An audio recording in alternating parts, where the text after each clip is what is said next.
Welcome to the Here's My Story channel. I'm Dave. 15 minutes into our latest math exam, the teacher suddenly started screaming. "How dare you cheat in my class! Unacceptable!" At first, I didn't realize he was talking to me until I looked up. I was speechless. I was shocked. "Mr. Wilson, I'm not cheating," I stuttered, my voice trembling. "What makes you think that I am?" "I've been watching you since we started. You keep looking at your friend's papers. You're cheating!" he roared, grabbing my paper. "I'm not going to report this to school administration," he continued with a smirk on his face. "But if I catch you again, I won't be so easy on you. They'll see you expelled if this happens again." That smirk. I knew that horrible condescending smile. Mr. Wilson had done it again. He found something else to add to the list of things he could use to threaten me, use his leverage to keep me as his errand boy. Mr. Wilson came to our school at the beginning of the year. I met him during the summer break before school started when he moved in next door to my house. My mom had prepared a fantastic cookie plate, as she does for every new neighbor. We went to say hello. That day, I found out that Mr. Wilson was a math teacher. His wife had also been a teacher for years, but she had retired. They didn't have any children. At the end of the visit, Mr. Wilson said, "We sometimes need help around the house. Dave, you'd be willing to help out, wouldn't you?"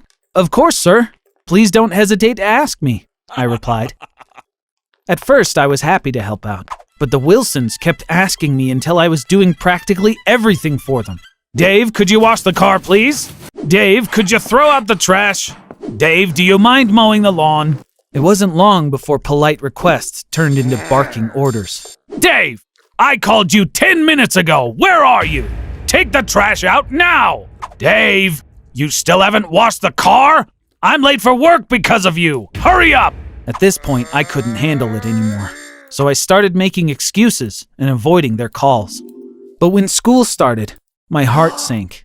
My assigned math teacher was Mr. Wilson.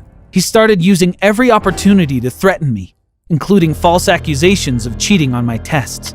In exchange for not reporting me to the principal, I had to keep doing their chores at home. I didn't have a choice. We hold a garage sale in our neighborhood the first week of May every year. People who want to do a little spring cleaning sell their old clothes, kitchen utensils, books, and furniture. Mrs. Wilson called me the day before the garage sale, asking me to put their old stuff into cardboard boxes. She kept ordering me around for hours.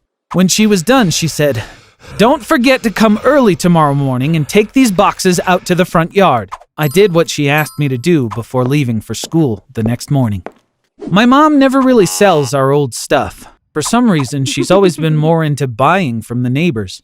When I got back home from school, I saw that our front yard was filled with boxes. My mom said, "Honey, I got some fabulous stuff from the neighborhood yard sale. Will you help me carry these boxes inside?" I was exhausted, but I didn't want to say no to my mom. She just seemed so excited. "Dave, look at this umbrella. It's got to be brand new. Oh, how about this? Miss Renee's brooch, at least 50 years old. Oh, and I didn't forget about you either. Apparently, Julene is a huge Stephen King fan. There's a box full of his books in the corner over there." "Julene?" I interrupted, surprised. "You mean Mrs. Wilson? I helped pack every box for her yard sale. I didn't see any of these books." My mom shrugged. "Julene said they were all Stephen King. Why don't you take them with you to your room?" Before going to bed that night, I couldn't stop thinking about the books from Mrs. Wilson. I got up and opened the box. Sure enough, most of them were old Stephen King novels. I'd never read most of them, so I began to look through them one by one. Among the books, there was a notebook. Flipping through its pages, it contained a lot of notes in an alphabet I didn't recognize. Then I remembered that the Google Translate app can translate from an image. We relied on it pretty heavily when reading road signs during a family vacation in Cuba. I went on Google Translate, took a picture of the page, and searched the language. Turns out, the words in the notebook were Russian, but the translation didn't seem to make any sense. "You have to be careful while buying an apple. Apples are blue.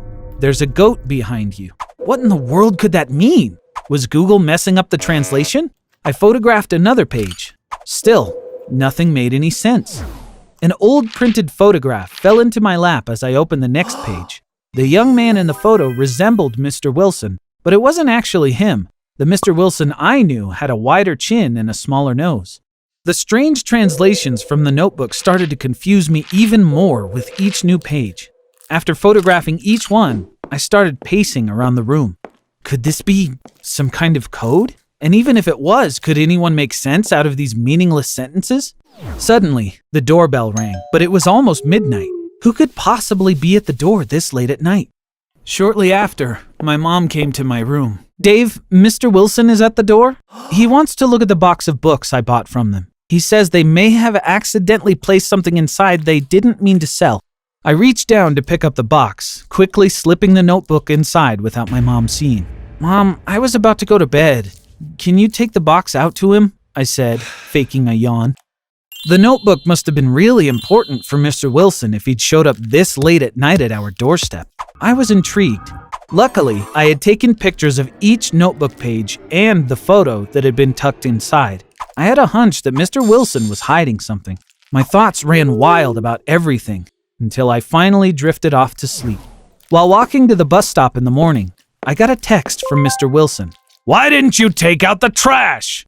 I started burning with anger, but I didn't have a choice unless I wanted to risk getting expelled from school. I ran into him as he was getting into his car.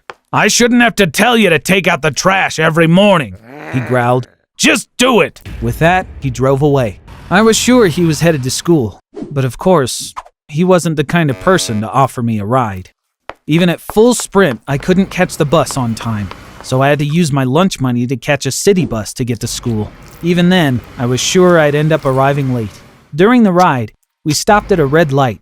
I caught a glimpse of Mr. Wilson at a park by the road. He wasn't headed to school after all.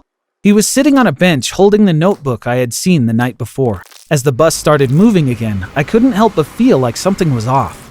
I got off at the next stop and ran back to the park where I last saw him. Thankfully, he was still there, so I decided to watch him from a distance. After a while, Mr. Wilson got up and started walking deeper into the park. He left the notebook behind on the bench. A few moments later, another man came and sat on the bench. He picked up the notebook casually, as if it belonged to him, but he didn't look inside. He just casually watched people passing by for a good while. Finally, he got up and left, taking the notebook with him. Why had Mr. Wilson left the notebook on the bench? Who was the guy who took the notebook? Then I remembered. I took out my phone to look at the photo I had found inside the notebook. I immediately put it through a reverse image search. I gasped when I saw the results. FBI's Most Wanted was the first one listed. I clicked on the link right away.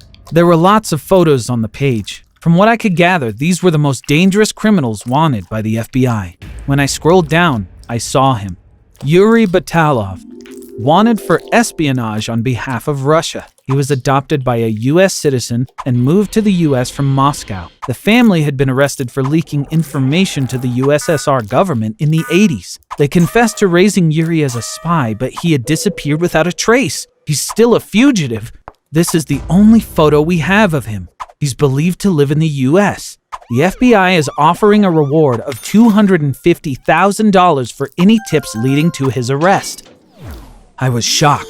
I found the FBI's anonymous tip line through a Google search and told them about everything I'd seen. They were immediately interested. An hour later, 2 FBI agents showed up. They took the photos I had of the notebook. They said, "Don't speak to anyone about this matter. We'll take it from here." About a week later, we woke up to the sound of sirens. There were police cars everywhere. I ran outside. Mr. Wilson and his wife were handcuffed. I caught Mr. Wilson's gaze as he got into the police car and waved at him with a smirk on my face. The next day, there were a lot of news stories in the media about the capture of the Russian spy Yuri Batalov, aka Mr. Wilson. Apparently, Mr. Wilson had his face changed with a series of plastic surgery procedures. That explained why the photo of his younger self didn't quite look like him. Apparently, he had still been leaking U.S. defense secrets to Russia with the help of 4 other spies working under him. The notebook was how he coded the messages. That explained the gibberish in the notebook and why he gave the notebook to some stranger at the park.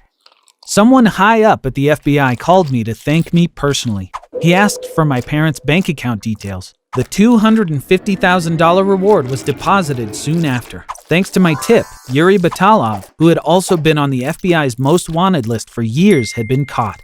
The FBI asked us to keep everything secret since it wouldn't be safe for me if I was a known informant. I told my family everything. We decided to use the reward as my college fund.